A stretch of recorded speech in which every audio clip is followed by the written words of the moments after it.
This is Susan Marie, and you are listening to This Is Not the Apple. And what I was just playing was Light My Fire, recorded in 1966, released in 1967. And I have someone very special here with me today. It's Ray Manczarek from The Doors. Ray, how are you doing? Everything is great. Thank you very much. Oh, my gosh, this is very exciting. I want to talk a little bit about Light My Fire because for anyone that doesn't know, it was number 35 on Rolling Stone's list of the 500 greatest songs of all time. And it was also included in the Songs of the Century and ranked number 7 VH1's Video Hits 100 Greatest Songs of All Time. But you first performed that on the Ed Sullivan Show in 67, correct? That's right, in August of 1967. Oh, gosh. And we had a heck of a time because we weren't allowed to say the word higher on national television. I was going to ask you about that, because I think that's, because that came out anyhow. So, I mean, how was that experience? Well, the experience was one of anarchy, chaos, madness, and up the establishment. The establishment had said you can't say the word higher because high was about smoking marijuana. You get high when you smoke marijuana or take LSD. You get high. And they were trying to shut down the hippies, which, of course, eventually they did. They stopped the hippies and turned the country into a fascist country. And free market, unfettered capitalism fell apart last year. Now we're all in the toilet now. Yes, this is so true. They got their way. But we had our way for a while, You and sure Jim just went and said, "Higher." I'm going to say it. We all agreed. We said, "Let's do it." I absolutely love that because it's perfect. It was an anarchistic, diabolic plot. Said, okay, we won't. Don't worry, we won't say it. We won't say it. Yeah, right, and this guy said, "That's good. That's good." I knew. He talked to me. He said, "I knew you were the sensible one." And then everybody looked at me after he left the room, and they said, "Ray, we're gonna say it." I said, exactly. We say it. When the guy comes back, let me talk to him. Yeah, don't let anybody else. And, we did it, and then he came back and started screaming at us. You said you weren't going to say higher, and you said higher. And I looked at the guy, and he knew I was lying. And I said, well, we've done it this way so many times, sir, that, well, it just came out. I mean, what else would you use? That's ridiculous. Yeah, exactly. What are you going to say? Girl, you couldn't bite my wire? You can't. Wait. That's what happened on the Ed Sullivan Show. And then Ed Sullivan came back and said, you boys will never work the Ed Sullivan Show. Oh, my gosh, for saying higher. That's crazy when you look at a time period. So Jim Morrison then came up with that great line. He said, so what, man? We just did the Ed Sullivan Show. That is excellent. I absolutely love that. And, regarding Light My Fire, I was looking, and in the past, correct me if I'm wrong, you used a Fender Rhodes piano, a Vox Continental organ, and a Gibson G10 Kalamazoo? I played a Vox Continental organ as played by all the English mod bands. Eric Burden and the Animals, Alan Price played the Vox Continental, the Dave Clark Five. Anybody who played an organ had a Vox Continental. I was lucky enough to get a Vox Continental. Now, on top of that, I played the Fender Rhodes keyboard bass. It had like 32 notes, and it sat on the left-hand side above. It sat on top of the organ. It was a thin, flat organ. So I had, as it's called, two manuals. The right hand for all the lead lines, and on the left-hand side, I played the bass notes. It was like playing like boogie woogie. Well, that's how I could picture you playing. You always had your one hand out like this. You were always playing. I could picture that. The Gibson G10 Kalamazoo? Yeah. Then later on, the Vox Continental fell apart, and it was no longer made by England. English people sold Vox to some foreign country, and they started making a cheesy instrument. Not that it wasn't cheesy to begin with, but it was really bad and started falling apart. So at that point, I switched over to the Gibson Kalamazoo. Gotcha. But I never played a Farfisa. I was, I looked at. I was looking at that. I said a Farfisa. You're going to have to explain. What is a Farfisa? Well, it's something I never played, so I have no idea.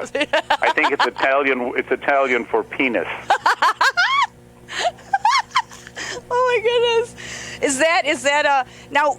Did you coordinate all three of those sounds to make the sound that I would say that crossed over as the sound of the Doors, like what we just heard in "Light My Fire"? Well, it's a keyboard, it's a keyboard band. I mean, there were three musicians, a drummer, a guitar player, and a guy playing keyboards, playing both bass and lead lines and chords at the same time. So I guess it was. It's not for me to say what the sound of the Doors was. Right.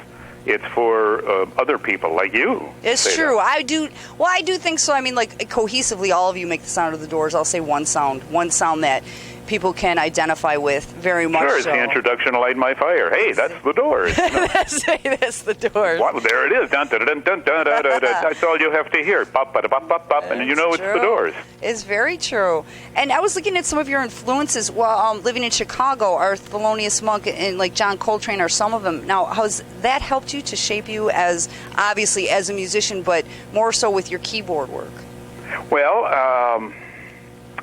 I was also influenced by the blues guys. Those are jazz guys. Thelonious Monk played jazz. John Coltrane's jazz sax player. Monk is a jazz keyboard player. Miles Davis and his cool modal sound was very important to me. We incorporated a lot of that into the Doors. And then on the other side were the blues guys, Muddy Waters and Howlin' Wolf and John Lee Hooker and all those great blues players. So stuff. The Doors combine a blues and a jazz sound with a classical. "Light My Fire" is like a classical Bach kind of, I studied a little Bach, studied some classical. And so it's all in there, with Robbie's flamenco guitar, my God, and his bottleneck guitar. Exactly. So, my organ, Robbie's bottleneck guitar, John's good hard drumming, and Jim Morrison's Southern Gothic poetry. Yeah, very much so. And see, it created just something very eclectic mix. Like I said, when I look back, and you're saying like 66, 67, the music that you were part of creating was way before its time, the way I see it. I mean, I don't know. It's endless because everything that you have in there is so important to me. I want to talk a little bit about UCLA because in '64, over there at the film school, you produced 5 films, and that's also where you met Dorothy? That's right. Yeah. Met my wife and met Jim Morrison at met UCLA. Jim, yeah. And, what was that experience like? I mean, you guys are all there at UCLA Film School, and you're like, just everything was probably just new. You wanted to be a filmmaker? Yeah, that's why we're there. We weren't going to be rock and rollers. We weren't, we'd have gone to the School of Rock. We were going to be rock and rollers. No, we were going to be filmmakers. But unfortunately, UCLA at the time was very artistic and was teaching us how to make movies like Europeans. My God, like the French and the Italians and Japanese filmmakers and Kurosawa and Satyajit Ray from India, Fellini from Italy, and Godard and Truffaut. My God, Jules and Jim from France, amazing films. And so we learned all that stuff that was going on, and that had nothing to do with Hollywood, unfortunately. Hollywood was making Doris Day movies. Doris Day and Rock Hudson and Pillow Talk. That was what they were doing. Or, big spectacles, great beyond belief spectacles. And we were all trying to make adult, personal, small adult films, and they didn't want that. So Jim and I decided to form a rock and roll band because we saw the Beatles on TV, saw the Rolling Stones. And it was like, hey, look at those guys, man. Those guys are potheads. They've smoked marijuana. Look at that Mick Jagger. He's stoned. Oh, my goodness. And so were we. And Jim was a terrific poet. So after we graduated, we met on the beach, and we started talking about life and man, God, and existence. And he sang me Moonlight Drive. And those were the first lyrics I ever heard. Let's swim to the moon. Let's climb through the tide. Penetrate the evening that the city sleeps to hide. And I said, wow, that's cool, man. I can play all kinds of great stuff behind that. You know, it would probably be a great idea to play Moonlight Drive right now. Let the people hear what happened.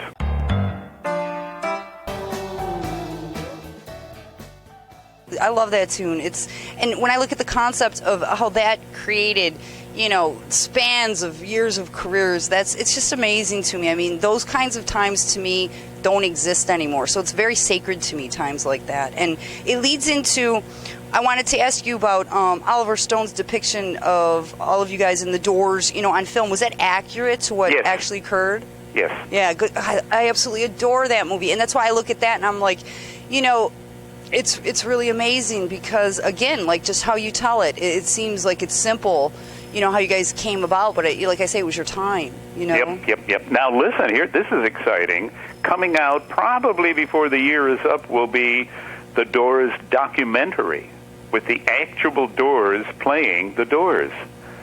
A documentary feature-length film, you know, hour-and-a-half movie in the movie theaters called When You're Strange. Are you serious? When is that coming out? And it's going to tell the story of the Doors, and guess who plays Jim Morrison? Get out of here. Jim Morrison. That is going to be free. That's going to be. And who plays Ray is the guy you're talking to on Ray Manczarek. And guess who plays them? And you're gonna. It's really good. You will get to see the actual Doors being themselves, playing gigs, making music, being on the road. It tells the whole story of how the Doors got together and what happened. And Jim Morrison's drinking. God damn it, he was drinking. He drank too much, and he died. Right. That's what you get for drinking too much. And God knows what else he was doing while he was there in Paris. Well, it's true. I mean, you know, everybody has this big mystical thing around it, and it's like, well, no, there's a cause and an action. You know what I mean? I don't know. You know, it's like. But you know about that sealed coffin that was buried? Listen, now you're going to say about that seal. Don't even get me started on this whole thing because we will talk forever. Oh my goodness. Did you have a comment about it? I thought you just said, "Don't get me started." No, I'm serious. I wasn't going to get you started. You know, it was like a Rolling Stones. Start me up, and I'll never stop. Oh, my gosh. Oh, God. No, well, really? you know, that sealed coffin, nobody knows for sure. You know, I mean, some people do, I guess, but there are very few people that know whether or not Jim Morrison was actually in that coffin. Well, yeah, I mean, it leads me to, the only person that was there was Pam, you know? That's right. You know, and I wanted to ask you, too, like, how you don't hear too much about Pam, you know, so what was it like to know Pam? Well, she was terrific, great girl, just absolutely lovely, cinnamon sprinkled redhead with fine little points of her own, all firm and high, and was just a terrific person, and you know, she was Jim's cosmic mate. Well, and you know, as you lead on to cosmic, I really like that you suggest yoga and things like that. And I wanted you, for people who are not aware or maybe unclear as to cosmic consciousness, ultimate mind, one mind, did you want to elaborate on that? Do I want to elaborate on cosmic consciousness? Yeah, well, yes. And like find it. Yes, do it. Get there. Do you know what I mean, though? People don't understand this, and once you get there, it's very simple. You know, it's applying it that's difficult to a lot of people. Well, it's the ultimate point of human existence. I mean, what is the goal of human existence? Is to find that state of consciousness, that same state of consciousness that Buddha and the mystics and Jesus entered into, and Buddha entered into, and my favorite Egyptian pharaoh, Akhenaten, the pharaoh of the sun, in which you realize that the sun and the sun is the perfect energy, the energy of God, and it's the most complete and perfect representation of what the energy is. It almost doesn't exist. It's just light, pure light shining down on you, and you feel the heat from that sun disk. And you know, that's God. That God is that energy, and is that light, is that creative force that has created all things. Us and God are the same, and it's all one. We are all one. the earth is one with the Creator, and we are the Creator. Mind is the Creator. Right. And you learn that through meditating for 25 years, or perhaps also taking LSD. Certainly what happened to me, I took LSD and opened the doors of perception. See, and I think that, it's amazing because that's what I look back at originally, what things like that were used for, and like how they're perceived today is very different. It's very, very different. And the whole idea is, my whole thing is perception. It's all in perception. If you perceive something to be negative, it's going to be negative. If you perceive something to be positive, it's going to be positive. It's like you said, it's right all up there, like the one mind, and that we are all one. And so many people I see are so ego-driven. And that, what you were talking about earlier before we started the interview, or no, it was during the interview, about the state of the world. That's one perfect example right there of how people are not reaching that. Well, I think what you have to do as a human being is you have to come to grips with the idea of hell, H-E-L-L. Is there, in fact, a hell that you will go to and burn in forever and ever and ever? Does that good, beneficent, loving God create a place where you will suffer for all eternity? Not my God. No. My God's a good God. Right. She is just a wonderful girl, I'm telling you. Just a great God. I love her. And she would never do that. No, I agree. I totally agree. I even look at human existence here, right here, as the difficult part. This is our challenge.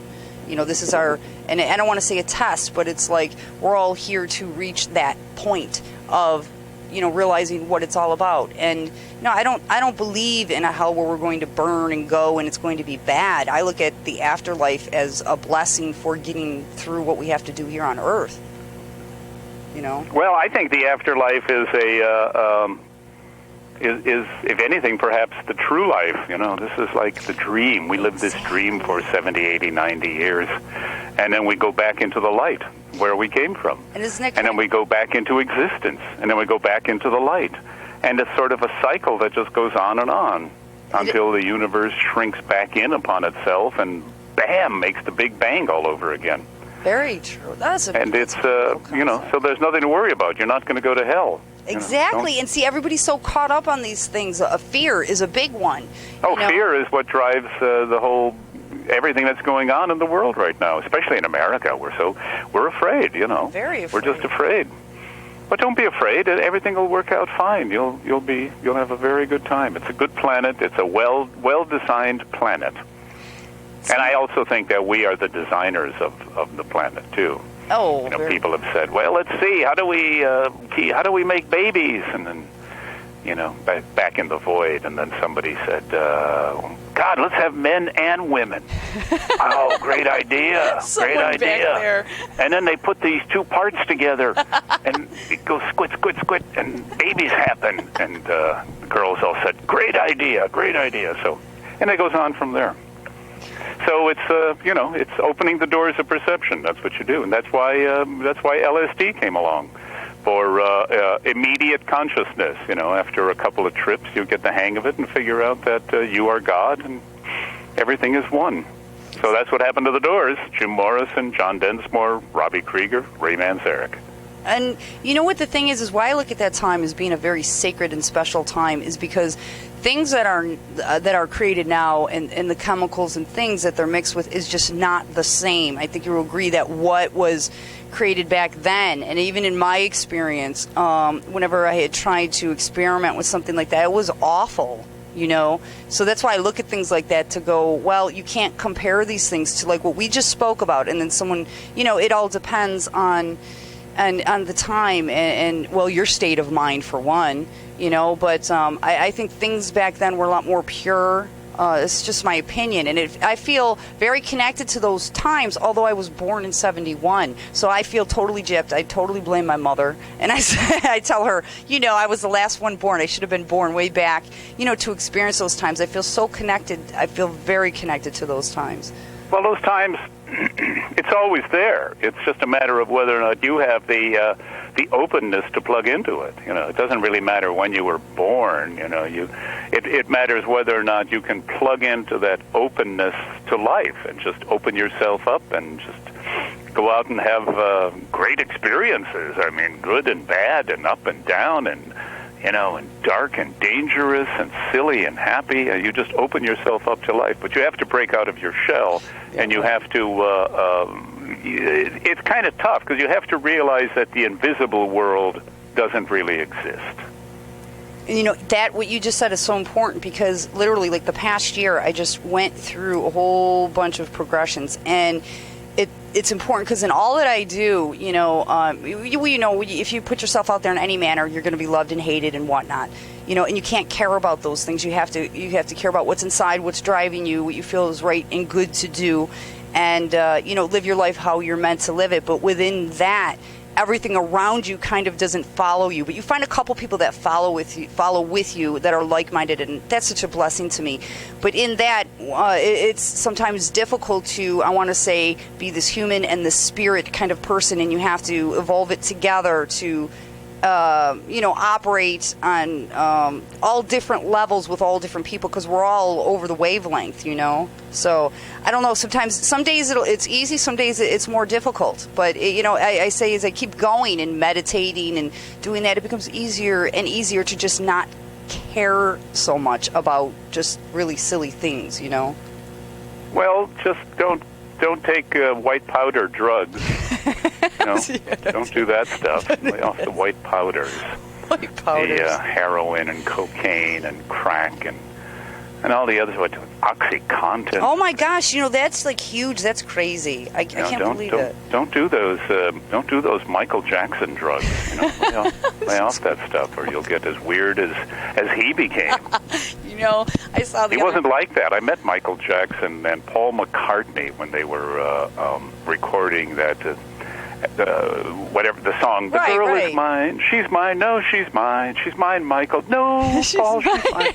Whatever album that was from, I think it was Thriller. Oh my God! And they were both there, and Michael Jackson was just, it was before he lost his mind, and he was still an incredibly handsome young man. I don't know how old he was, early 20s, and just handsome as all get out, and just so young and vulnerable, and just such a good-looking guy, and not a little wisp of a creature, but a substantial, whatever he was. He looked like he was about 5 feet 11 inches tall, and he was a good-sized guy, and was just really handsome and just charming and delightful, and then he sort of went insane. But, I mean, who knows, maybe all those weird sleeping pills and then uppers and downers and uppers and downers. I mean, that might have gotten to him and made him cuckoo.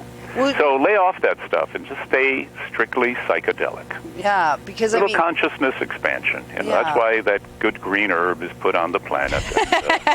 And, and there are other things that are a little more serious, like hongos, as they say in Spanish, mushrooms, and there's peyote and there's LSD and those things for serious opening the doors of perception.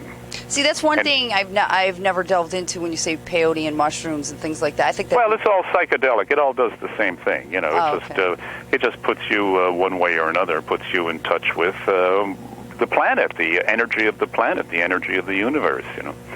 It's not you don't do it and go to the dance club. Yeah, right. You don't do it on a date unless you're going to the forest. Oh my God, can you imagine? And anyway, that's what the Doors did, and it worked for us. And study your instrument. You got to practice a lot. Robbie practiced his guitar. My God, he played flamenco guitar with his fingers. He played rock and roll with like a flamenco guitar player. Oh, my goodness. And John Densmore was the lead drummer, snare drum man in the high school marching band. Yeah, and that's where I see all of you bring something really, really special because you're totally different. That's what I love about music is you find like the four of you are doing something totally different, but you bring it together to create something new, and I think that's just amazing. Yep, that's the sound of the Doors. It's everybody bringing something from a totally different place, and that all took place on the beach in Venice, California, and back in '65. Started in the end summer of '65. '65. Oh my goodness. And I'm going to go a couple things. Ray, you've got a lot going on. I mean, there's 9 albums with the Doors, I believe, 7 with Riders on the Storm, 5 solo, 10 collaborations.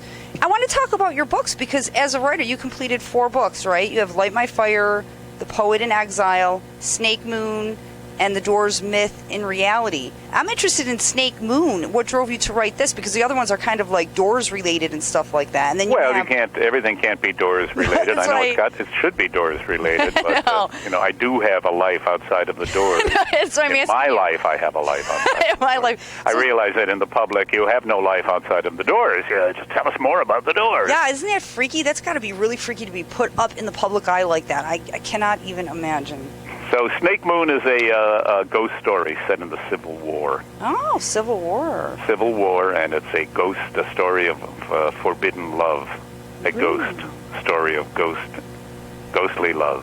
And if anybody, you pick that up, you could go to your website, which is raymanzarek.us, right? Yeah. And that's Ray, MANZAREK.us. Yes. Yeah, and you could grab, I mean, there's music. The website's great. I mean, there's tons of things on there. And I mean, I know this is kind of a hard question, but, in your opinion, regarding everything you've done with your film, albums, collaborations, writing, everything, what do you feel? And I'm not just saying, I guess as a whole, I'm not just saying, professionally, in the public eye, but what do you think is your greatest accomplishment to yourself?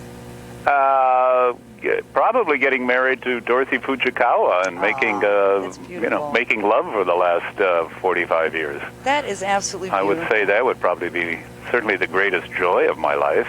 And then out of that comes our son Pablo. Whoa, wow, we've made a child. I know, isn't that amazing? And he's now, he's 35, and he now has 3 children of his own, 2 boys and a girl, Noah, Apollo, and the brand spanking new Camille Aiko Manczarek.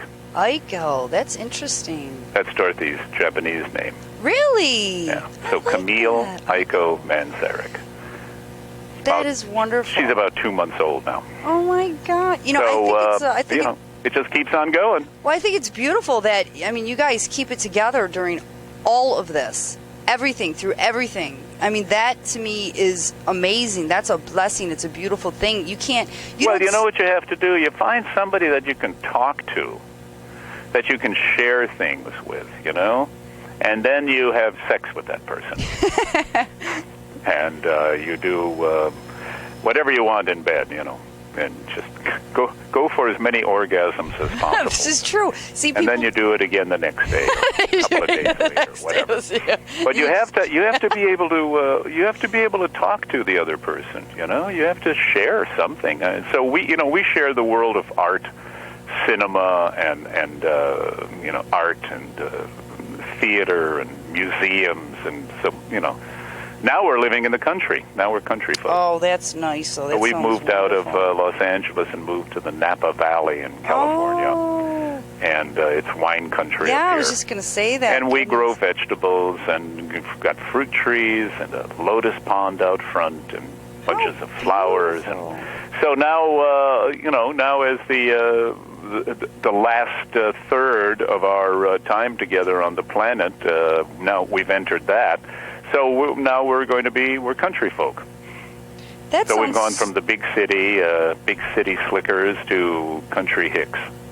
Yeah, that sounds so peaceful. I wouldn't mind that right now. You know what I mean? It's no, you can't. You can't do that. You're like, nobody can move to the country. You got to be at least 60, 65 years old. Come on. You have to sweat it out, and you have to fight in the jungle. Oh my gosh, that's not fair. Stay in the jungle and battle. Stay in the jungle. Battle for the good. Just battle for the right things. There's so many people battling for the wrong things. Yeah, very true. Killing people in the name of the invisible gods, and you have to realize that you're the God, and by God you're visible. Very true. You got to forget about the invisible world. I mean, that's like some of the things. It's not going to happen. Some of the things people are not going off planet. No. Off planet is not going to happen. And There's not going to be a disappearance. This mass disappearance. Disappearance. Yeah, don't In you case like of that? rapture, this Okay, car rapture. will be I was just going to driverless. ask you for it. Rapture. So you cannot don't live your life waiting for the rapture. You must embrace the very organic nature of life itself. You know, and I do that every day. Try to enjoy every little thing and every little blessing, every little thing. But that's one thing that is very inherent inside of me to cause change. You know, positive change, and trying to make some sort of difference. You know, in whatever circles I'm in, because you know, I feel it's really important because, like you just said, there's too many people going for the wrong things, you know. So, I mean, that's what I see, too. Oh, I wanted to mention this. One thing that I don't see, I see a lot of complacency, and I think that's a lot of fear. I think, like, back then, okay, you see, everybody was at least speaking. I'm not saying it was pleasant, but everybody was at least speaking, okay? And today, this is what I'm seeing. I'm like, isn't anybody speaking? You know, where are, you know, and I look at the youth. Where are our speakers? Where are, you know, we need to all stand up, and I think people have a lot of fear, you know. Well, you don't want to stand out and be weird, you know. I don't mind being weird. Oh, my God. What's the matter with you? You're weird. Ooh. You're weird. I'm just going to go back, and I'm going to get back on Facebook. I got a text. Leave me alone. I'm texting. It's true. Isn't that scary? I'm twittering. It's the world of technology. Twittering my life away. Boy, there's a lot of distractions, you know. Yes, there is. A lot of distractions. What's great about the distractions is that you never have to think about the big three questions. Where did I come from? Where am I going?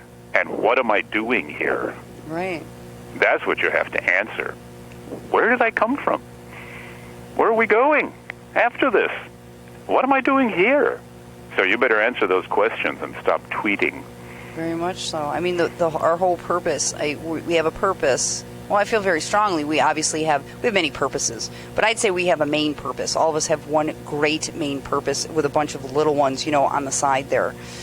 And that's what I said the last year of my life. I'm very driven in everything that you just said to come clear. I just met with Buddhist monks, and it's the greatest thing in the world. I mean, because I've just come into that whole state of like you said, like, you know, recognizing the consciousness and the whole oneness, you know.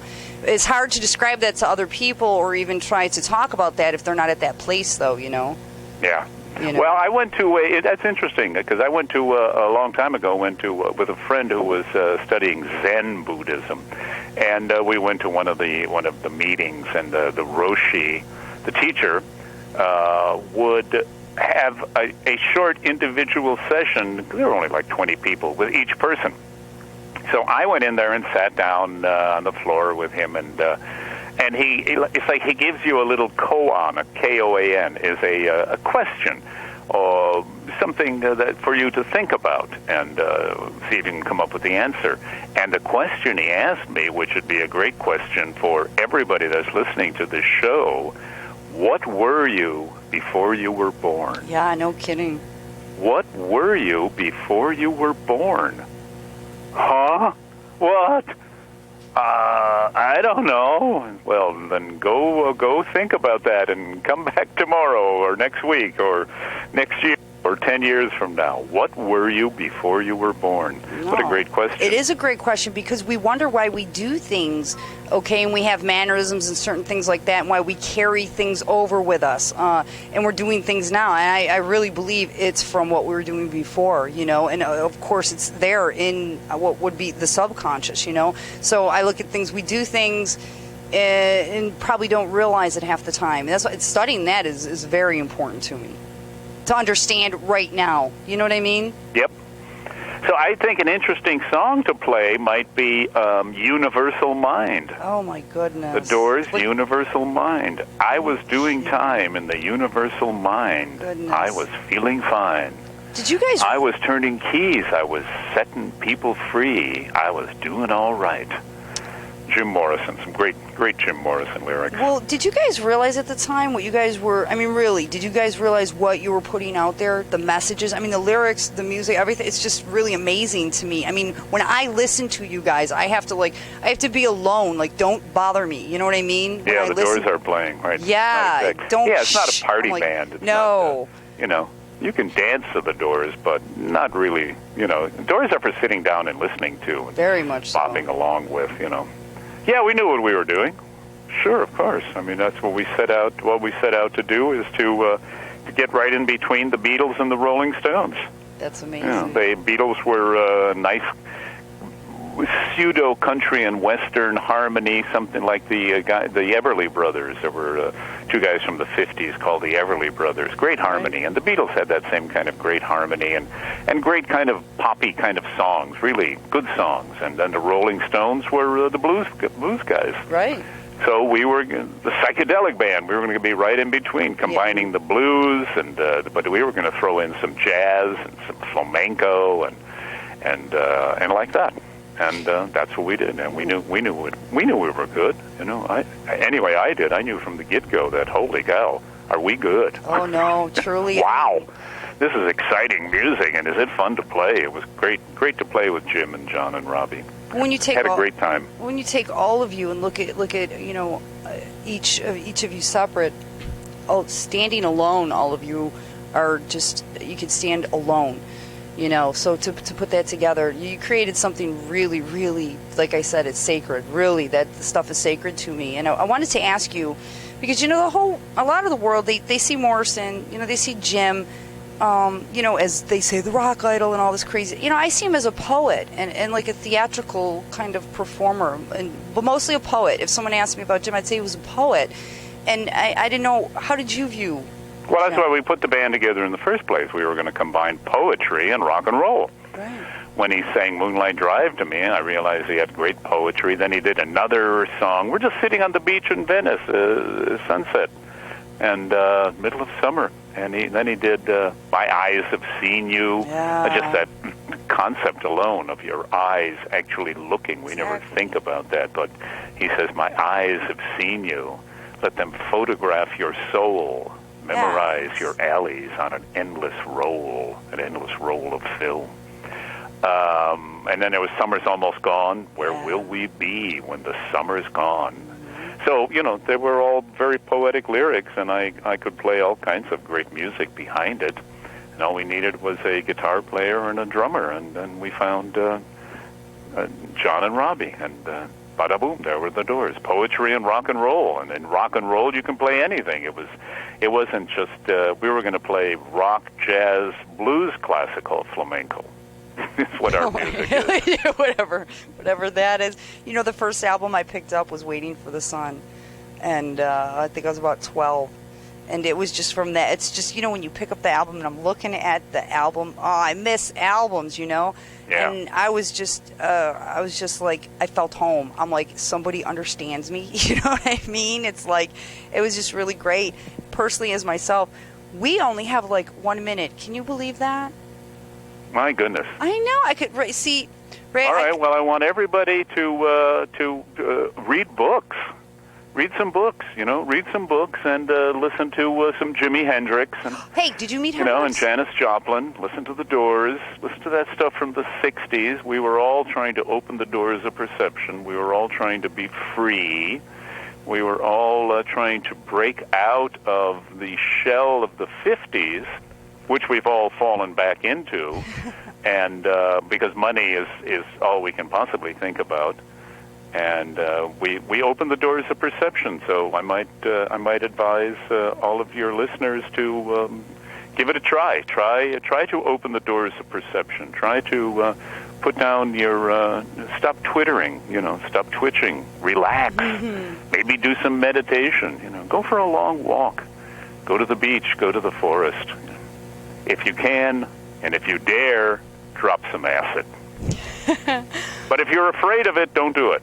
I'm be the first one to say don't do it. If you have any trepidations about doing any psychedelics, don't do it. Right, because you have some fear. I would imagine that's going to be brought out. Yeah. The fear will just be enhanced. Right. But on the other hand, what's the alternative? What are you going to do? Keep drinking? Well, this is true. Booze ain't going to do it. No. No, that you definitely. booze yourself to death. That sure as heck is not going to do it. I don't drink. Yeah, that's for sure. A glass of wine, fine. A gin and tonic on a hot summer day. Right. That's fine. Right. A nice lime in there. Oh, boy, a gin and tonic is so good. But, don't become an alcoholic. Watch out. Be careful. And for God's sake, lay off the white powders. Yeah. Don't be snorting and shooting anything into your arms. Oh, I couldn't. Oh, God, I can't even imagine. So that's my message. Ray. And then the rest of it is you are God and love yourself, and somebody will wind up loving you at some point or another. But you got to love yourself first. Very true. That's the most important message. And why shouldn't you love yourself? I mean, who else do you have? Exactly. You only have you. It's only you. Very true. My God. I mean, I love myself. I'm not going to, gee. It's terrific being me. It is. And always has been, before the Doors, when I was just a teenager. It's good to be me, because it's good to be you, and it's good to be all of us. Each person, it's good to be yourself. This is such a pleasant... So with that, I'm going to go. It's dinner time here in California. Go ahead, Ray. I want to thank you so much for this interview. Darling. We're going to end with Soft Parade, and this was Ray Manzarek. Everybody, go to RayManzarek.us. If you want to look at the Doors, go to thedoors.com. Ray, That's it. Thank you so much. Okie dokie. Okay. Everyone take care. God bless. Bye-bye. God bless you, too.